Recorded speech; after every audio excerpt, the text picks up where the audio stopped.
Hey everybody! I recently got surgery on my right hand, so I thought that today would be the perfect opportunity to talk about injuries and other physical setbacks and how our perspective on health issues and physical setbacks can really influence our productivity, our mindset, and our creativity.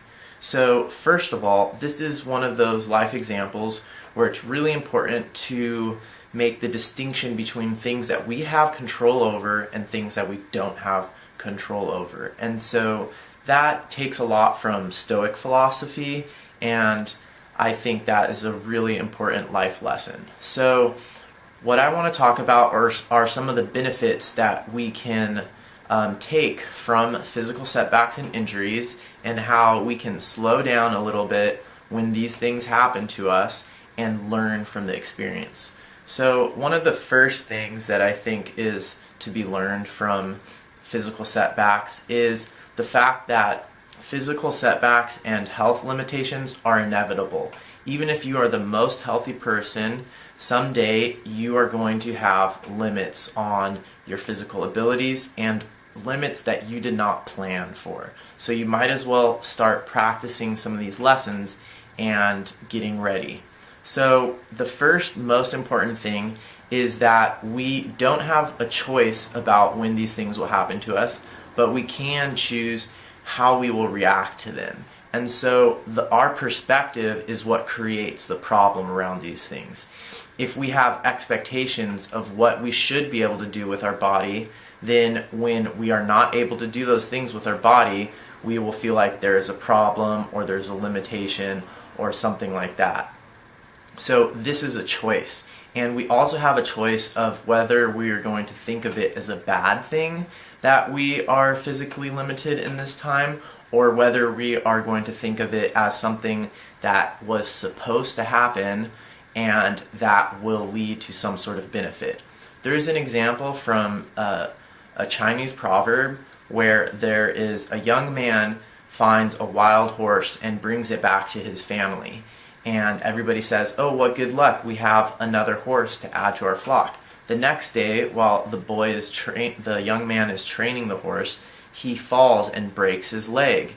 And then everybody in his family says, "Oh, what bad luck, he's broken his leg." Then a few days later, the Chinese army comes through recruiting people for a campaign, and because his leg is broken, they don't take him, and so he's saved from that dangerous military duty. And then once again everybody says, "Oh, what good luck." So the moral of the story is we don't really know whether an injury is actually going to be a negative thing or if it's going to be a positive thing, and we can choose which perspective we're going to have on that. And even if you don't believe in destiny or don't believe in the cheesy idea that, "Oh, I got injured, this is what the universe wants for me," you don't have to be pie in the sky and think that way, but you have the choice to kind of take on a little bit that perspective, and I think that makes a huge difference. And so some of the benefits that we can get out of injuries are just one, a realization about something that I'm trying to learn a lot more about, which is called essentialism.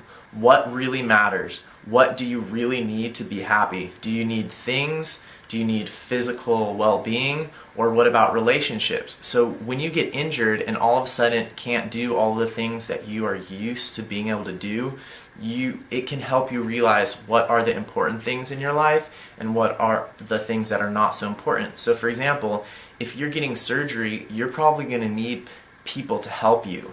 And so you'll soon realize the importance of relationships that you have, maybe ones that you took for granted. You'll also realize what are the things in your house and in your life that actually make a difference when you're in that injured state, and that can also help you decide what is essential and what is not essential in your life. Another thing related to essentialism that comes from being injured is boundaries. So when you are injured or are sick, you all of a sudden have this very real physical limitation on what you can do. This can help you say no to things or draw boundaries where you might otherwise have difficulty doing so. And that is a lesson that you can take and apply to the rest of your life when you're perfectly healthy. Another thing that we can really learn from these injuries is it can give us more perspective and empathy. So, for example, I'm a very healthy person, and I feel like my body, I have some physical complaints, but I'm usually very capable. And being injured on one hand, even though it's a very minor thing, can put things into perspective, because the truth of the matter is there are people that have no hands at all in this world. And so when you are forced to deal with a minor injury, it can help you put things in perspective and empathize for people who have much greater physical limitations than you do. And if they can develop a positive mindset from it, then you can too. So for example, there's this guy, Kyle Maynard, who is a quadriplegic and was born that way, and he went on to do all kinds of wrestling. He climbed Mount Kilimanjaro without prosthetics and all kinds of things. So if you're feeling sorry for yourself because of your injury, a quick way to shift your perspective is to do a little research on some people who have much worse physical limitations than you do, and to see that many of these people have turned that very same limitation into their strength and have built entire careers on it. Another thing that I want to talk about is ambidexterity. So there's an important concept that has been discussed in some books, which is the distinction between capitalization learning and compensation learning. So in many ways, our brain naturally does this. For example, early on in our life, our brain will put more energy into one of our eyes than the other. And so adults have an eye dominance. A lot of people are right eye dominant, but some people are more left eye dominant. It's the same but more noticeable with our hands, because we use our hands for so much, especially writing and tool use, that our brain will and a body will start to invest more and more in capitalizing on that strong hand or that strong eye, to the point that our other hand or other eye is an important auxiliary and backup, but it is not as capable as the dominant one.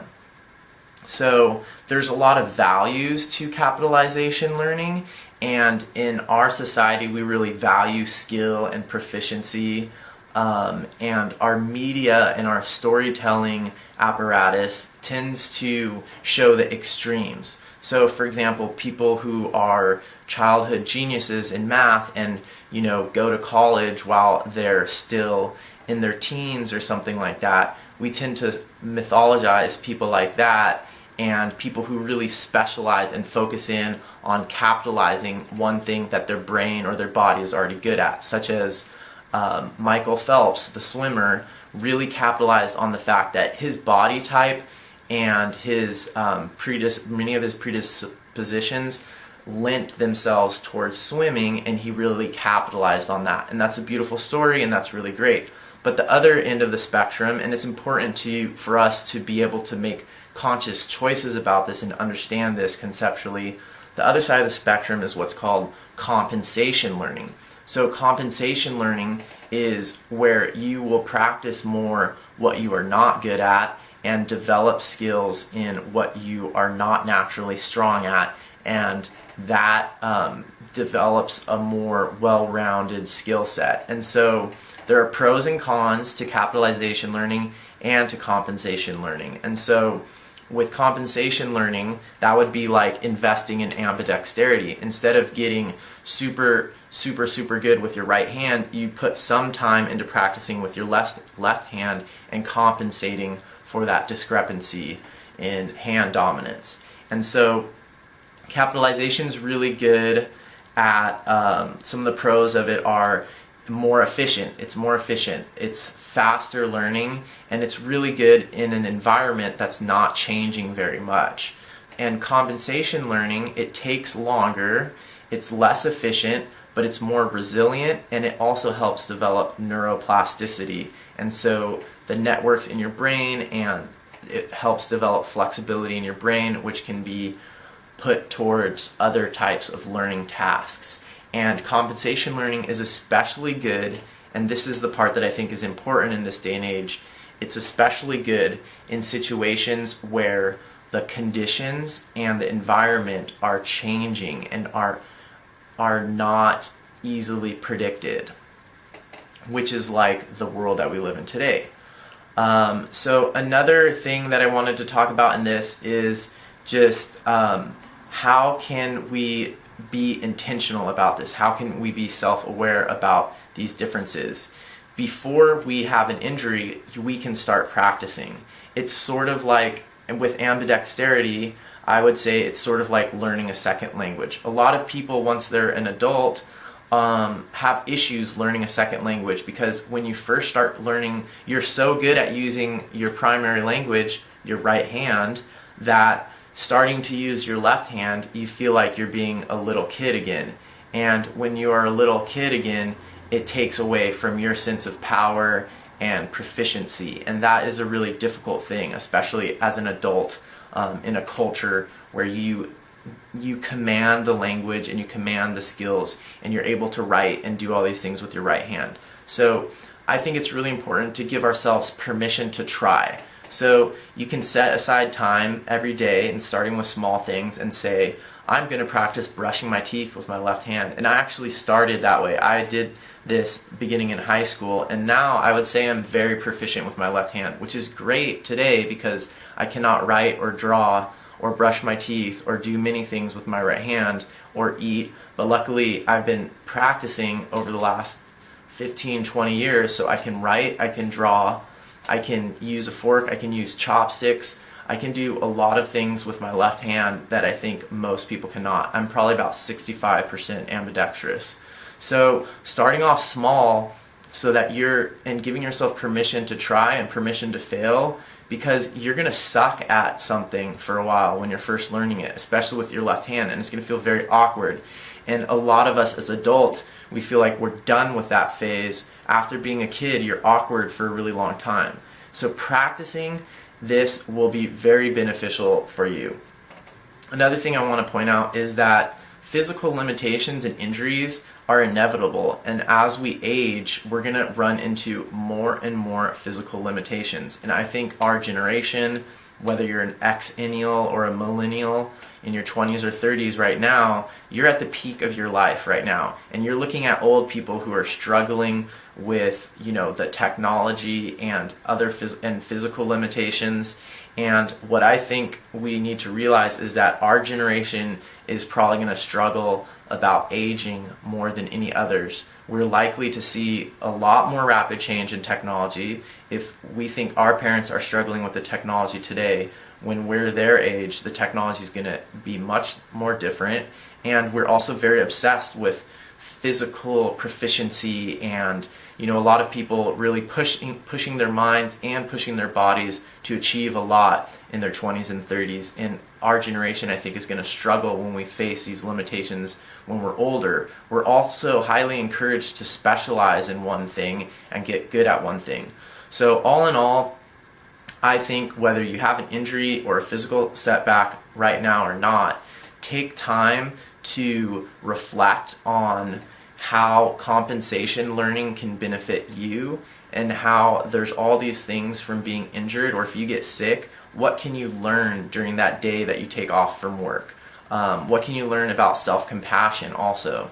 But these are all some ideas, and some of the main reasons why I think this is important to practice ambidexterity and other types of compensation learning.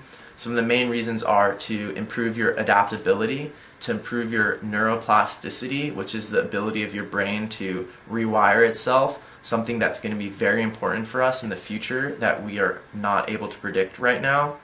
It helps you learn how to learn. It will help you develop humility. It will help you practice beginner's mind. And it will also give you a better perspective and empathy for people who are born with physical limitations, more physical limitations than we have, or people who through life circumstances have had to deal with these. So some resources that I think are very useful in dealing with these kinds of physical limitations and making the most out of them. There's a book called The Obstacle is the Way by Ryan Holiday, and anything about Stoic philosophy. And also there's a book called Essentialism, which I haven't read yet, but I think all of those resources would be very useful in dealing with these concepts about physical limitations, injuries, and obstacles, and how they can make you a better person and a better learner, and how you can benefit from these limitations instead of letting them be setbacks.